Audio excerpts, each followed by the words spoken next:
Already বলে দিয়েছেন আমরা কি করব।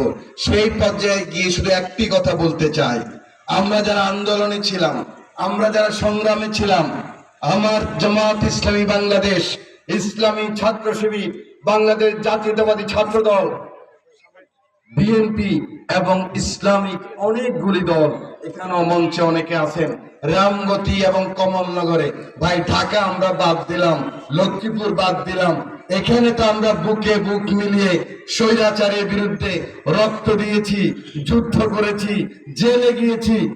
আমাদের জামাত ইসলামের আমার বন্ধু, আমার মনে আছে উনি আমিরে জামাত ছিলেন, রামগতিতে ছিলেন, এখানেও ছিলেন, সভাপতি ছিলেন, মৌলানা শিহাব সাহেব জেল খাটতে খাটতে মরে গেছেন।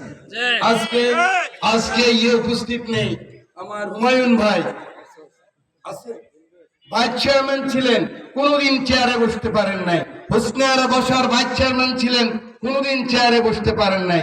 শুধুমাত্র যারা আওয়ামী লীগের সাথে মিল করেছিলেন ওরা থানায় দালালি করতে পারছেন, সালিশ করতে পারছেন, আমাদের নেতা কর্মীরা পারে নাই। সেই জন্য বাংলাদেশ জামাত ইসলাম, বাংলাদেশ জাতীয়তাবাদী দলের এবং ইসলামিক দলের যে কোনো নেতা এখানে বিজয়ী হবে। আমি কথা দিচ্ছি আপনাদের সাথে বুকে বুক মিলিয়ে ইয়া হাফিজুল্লাহ নির্বাচিত হোক, খালেদ সাইফুল্লাহ নির্বাচিত হোক, ইনশাআল্লাহ আপনাদের কর্মী হয়ে, ভাই হয়ে আপনাদের পাশে থাকবো, এই কথা দিয়ে গেলাম ইনশাআল্লাহ। কিন্তু ভাই ভাও খাওয়ার কোনো সুযোগ নাই ভাই। চার দোকানে বসলেন, তরকারি একটু নিয়ে তারপরে খাও, ওই খাওয়াটাও হবে না ভাই। রক্ত দিলাম আমরা, খাও খাবেন আপনি। জীবনের অনেক কিছু হারিয়েছি মানুষের জন্য, ভালোবাসার জন্য। আমার কামাল, জামাত ইসলামের কামাল ও সৌদি আরবে ছিল, র‍্যাব ধরে নিয়ে গেছে, সারা রাত জাগন ছিলাম।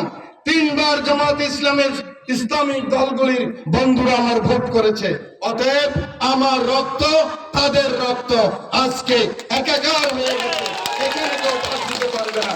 5ই আগস্ট থেকে আজ পর্যন্ত বাংলাদেশে কেউ বলতে পারবে না যারা আন্দোলনে ছিল, যারা সংগ্রামে ছিল, আশরাফ উদ্দিন নিজাম এবং আমার এনসিপির ভাই সহ আমার অন্যান্য যারা ছিল, যারা জেল খেটেছে, যারা মামলায় পড়েছে, তাদের সাথে আমি ছিলাম, আমি আছি, আমি থাকবো। কথা সংক্ষিপ্ত করে 3100 কোটি টাকা কিভাবে গেছে ভাই, এটা নিয়ে কথা বলে আর লাভ নাই। আমরা ঠিকই এক্সিকিউটিভ ইঞ্জিনিয়ার সাহেবকে বলতে চাই, শুনে নেন, আর হাফিজুল্লাহ বলেছে যা হয়েছে বাণিজ্য, আল্লাহর ওয়াস্তে আর বাণিজ্য করবেন না। কিছু কিছু টেন্ডার রিটেন্ডার হয়েছে, সেগুলির কাজ করেন, সুন্দরভাবে কাজ করেন। 1 নম্বর কথা শেষ। 2 নম্বর, গণকবর হবে ইনশাআল্লাহ। ভোটের আগে ফস করে, ভোটের পরে ফস করে না, আমরা ওই রাজনীতি করি না ভাই। গণকবর হবে ইনশাআল্লাহ। 3 নম্বর, এই যে রাস্তা, এটা ইয়ার হাফিজুল্লাহ হবে, খালেদ সাইফুল্লাহ হবে, আমি হইলেও হবে, কারণ একসাথে কাজ করবে ইনশাআল্লাহ। এই যে বালু ব্যবসায়ী যারা আছেন, আল্লাহর ওয়াস্তে ভাইরা, ওসি সাহেব আপনি এখানে উপস্থিত আছেন, আপনি আইন শৃঙ্খলা নিয়ন্ত্রণ করতে আসছেন। কিসের আইন শৃঙ্খলা নিয়ন্ত্রণ ভাই? আমরা যদি বলি 10,000 20,000 লোকেরা বসো, বসবে, উঠো, উঠবে, ঠিক আছে নি কথা? কিসের আইন শৃঙ্খলা করবেন আপনি? ওইটা করেন।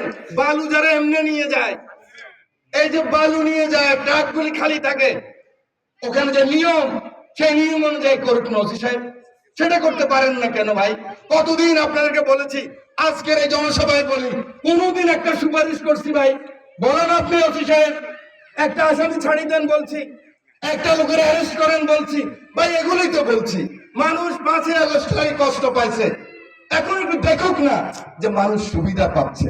আমার থানার চেহারা পাল্টাই গেছে, আমার ওসি সাহেবের চেহারা পাল্টাই গেছে, ওসি বান্ধব হয়ে গেছে, থানা বান্ধব হয়ে গেছে, ইউনো সাহেব মানুষ বান্ধব হয়েছে, ডিসি সাহেব মানুষ বান্ধব হয়েছে। আজান হয়ে গেছে, বক্তব্য শেষ। ভালো থাকবেন, সুন্দর থাকবেন, ঐক্যবদ্ধ থাকবো, ঐক্যবদ্ধ থাকবো। যারা আন্দোলন করেছি, সংগ্রাম করেছি, একসাথে থাকবো। কখনো বলেছি একসাথে যুদ্ধ করব, একসাথে মরবো, এখনো বলছি একসাথে ভোট করব। যে জয়লাভ করে তাকে ফুলের মালা দিয়ে। আর হাফিজুল্লাহর জন্য এমনি আমার একটু দুর্বলতা আছে ভাই। আল্লাহ হাফেজ, বাংলাদেশ জিন্দাবাদ।